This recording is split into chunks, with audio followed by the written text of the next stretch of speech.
Age ఏంటంటే అదేంటంటే కనబడినటువంటి స్థితి. మరి ఎప్పుడైతే మోషే కాలంలో ఏంటంటే మరి కొద్దిగా గ్రహించడానికి కలిగినటువంటి ప్రత్యక్షత. Then we have the third or final revelation. మరి మూడోది మనం చూసినట్టయితే that we call it a Christian age. ఇప్పుడు దీనిని ఏంటంటే క్రైస్తవ సంబంధించినటువంటి కాలం.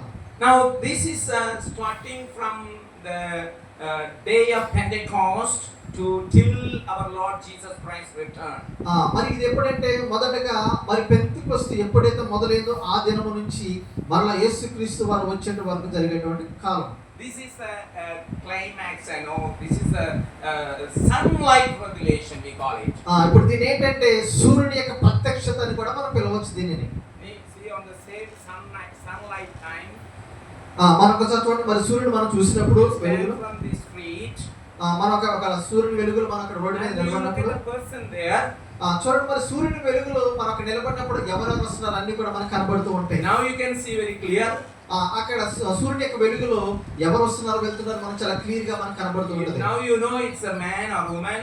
అక్కడ వెలుగులో ఎవరు స్త్రీలో ఎవరు పురుషులో కూడా మనం చెప్పగలం. Now you can see whether it is a black or woman, you know, colorful, what color it is. మరి ఇక్కడ సూర్యుని యొక్క వెలుగులో మనం నిలబడినప్పుడు మనకి ఎల్లవారా నల్లవారా కూడా మనకు తెలుస్తుంది. Because you are in a full sunlight. ఎందుకంటే మనం మరి ప్రత్యేకంగా సూర్యుని యొక్క వెలుగులో మనం ఉన్నాం కనుక ప్రతిదీ కూడా మనకి క్లియర్ గా కనబడుతూ ఉంటుంది. So it is very clearly said in the book of Hebrew chapter 1. మరి దీని గురించి ప్రత్యేకంగా మనం దీని గురించి క్లియర్ ఎబ్రూ రాసిన పత్రిక 1వ అధ్యాయంలో మనకు తెలిసింది. Yeah, verse 1 to 4 if you read. ఎబ్రీయులకు రాసిన పత్రిక 1వ అధ్యాయం 1 నుంచి 4 వచనాలు చదువుదాం. You know, God dealt with the man in the early days in the ancient time, little by little. Yes. పూర్వకాలమందు నానా సమయములలోను నానా విధములుగాను ప్రవక్తల ద్వారా మన పితరులతో మాట్లాడిన దేవుడు ఆ దినముల అంతమందు కుమారుని ద్వారా మనతో మాట్లాడి ఆయన ఆ కుమారుని సమస్తమునకును వారసునిగా నియమించెను. ఆయన ద్వారా ప్రపంచములను నిర్మించెను. ఆయన దేవుని మహిమ యొక్క తేజస్సు, ఆయన తత్వము యొక్క మూర్తిమంతమునై ఉండి తన మహత్తు గల మాట చేత సమస్తమును పాపముల విషయంలో తానే చేసి దేవదూతల కంటే ఎంత శ్రేష్ఠ వారి కంటే చాలమ్మా. So in the ancient time, God revealed little by little, part by part. చూడండి మరి పూర్వకాలమందు దేవుడు ఏం చేస్తాడంటే కొద్దిగా వారికి ప్రత్యక్షతను తెలియపరుస్తూ ఉన్నారు. And in Jesus he revealed completely. చూడండి మరి పూర్వకాల సంబంధం కొద్దిగానే ప్రత్యక్షమైంది. కానీ ఎప్పుడైతే యేసుక్రీస్తు వారు వచ్చారో అది సంపూర్ణంగా పరిపూర్ణమైనది అన్నమాట. And today we are at the sunlight revelation. God has revealed his plan for man's salvation. చూడండి మరి ఈ దినములో మరి యేసుక్రీస్తు వారి యొక్క ప్రత్యక్షత ఎలా ఉన్నదంటే సూర్యుని కింద మనం ఏ విధంగా నిలబడితే మనకి స్పష్టంగా ఏ విధంగా కనబడుతుందో అలాగే యేసుక్రీస్తు వారు వచ్చిన తర్వాత ప్రతిదీ కూడా ప్రత్యక్షపరచబడిపోయింది. So a covenant means having an agreement between two persons. చూడండి దేవుని యొక్క నిబంధన ఏంటంటే నీతో నాతో ఒక నిబంధన అన్నట్టు దేవుడు చేసుకున్నాడు ఇద్దరు వ్యక్తులతో. And Bible covenant is always God with man. చూడండి బైబిల్ అన్నటువంటి నిబంధన ఏంటంటే దేవునితోనూ మానవుడితో ఉన్నటువంటి సంబంధం. There is a superior God and an inferior man. చూడండి దేవుడు ఏంటంటే సర్వ సృష్టికి కర్త అయినటువంటి శ్రేష్టమైన దేవుడు, అదే విధంగా మానవుడితో ఉన్నటువంటి సంబంధం. And the people have to agree, and then that sign is done and the contract is done, agreement is done, then that will what we agree will happen. చూడండి ఒక ఇద్దరు వ్యక్తులు ఉంటారు. ఇప్పుడు మనం ఏదైనా తీసుకున్నప్పుడు ఏం చేస్తాం, ఇద్దరు వ్యక్తుల ఒక సంబంధం కోసం ఏం చేస్తాం, దాని గురించి మనం అగ్రిమెంట్ చేసుకుంటాం, అలాగే సంతకం కూడా పెట్టుకుంటాం అన్నమాట. Always the agreement is sealed by blood. చూడండి ఇప్పుడు మన అగ్రిమెంట్ ఏంటంటే మన యొక్క నిబంధన ఏంటంటే దేవుని యొక్క రక్తం చేత మనందరం కూడా కడిగి శుద్ధీకరించబడ్డాం కనుక అది నీకు నాకు మధ్య దేవుని మధ్య ఉన్నటువంటి అగ్రిమెంట్. Exodus chapter 19 verse 5. మరి నిర్గమకాండము 5:1 చూసినట్టయితే it says, now if you obey me fully and keep my covenant, then out of all nations you will be my treasured possessions, although the whole earth is mine. చూడండి ఒకసారి చదవండి. తరువాత మోషే ఆ, అహరోనును వచ్చి ఆ.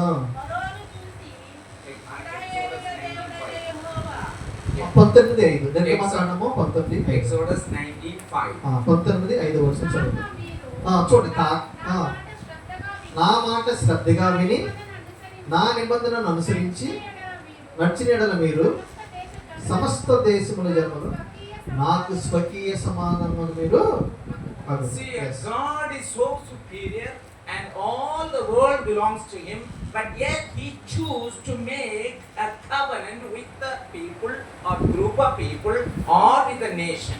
చూడండి మరి దేవుడు ఏంటంటే మరి సృష్టికి సృష్టికైన దేవుడు మరి మానవుడితో ఏంటంటే ఒక నిబంధన చేసుకుంటున్నాడు అన్ని విషయాల్లో కూడా. Our God is not God who forsake the world and go away, run away. చూడండి మన దేవుడు ఏంటంటే సర్వసృష్టికర్త దేవుడు, ఏదో వచ్చి వెళ్ళిపోయేటువంటి దేవుడు మన దేవుడు కాదు, విడిచిపెట్టే దేవుడు కాదు. Bible is a book where God is fully manifesting His characters, His work and His wonderful plans throughout the pages of the Bible. మరి చూడండి మరి దేవుడు మరి మానవుడితో కానీ దేవుడు చేసిన నిబంధన ఏంటంటే మన దేవుడు ఏ విధంగా జీవించాలి, ఏ విధంగా నడుచుకోవాలి, ప్రతిదీ కూడా దేవుడు ఏంటంటే లేఖనంలో తెలియపరిచి ఉన్నాడు. Our God is a God who comes and searching for us. Even in the Garden of Eden, He came and searching for Adam, where are you? You know, there are other religion that people have to go and search for God. And God is- చూడండి మన దేవుడు ఎలాంటి దేవుడు, చాలా నమ్మకమైన శ్రేష్టమైన దేవుడు. మన దేవుడు ఏంటంటే చూడండి మరి ఆదాము అవ్వను సృష్టించినప్పుడు వారు ఏదో తోట ఉన్నప్పుడు వారితో వచ్చి దేవుడు సహవాసం చేసినటువంటి గొప్ప దేవుడు. అదే విధంగా ఈ దినాల్లో కూడా ఏంటంటే మన దేవుడి లోకంలో ఎవరు శ్రేష్టమైనటువంటి వారు, ఎవరు నాకు విలువైనటువంటి వారని మన దేవుడు ఎదుగుతున్నటువంటి దేవుడు. మన లోకంలో మనం చూస్తాం మరి చాలా మంది దేవుడు దేవతలు చాలా మంది ఉన్నారు, కానీ వారేం చేస్తారు, అక్కడికెళ్ళి ఆరాధిస్తాం. అది I want to give you one example when how we respond to God who make a covenant.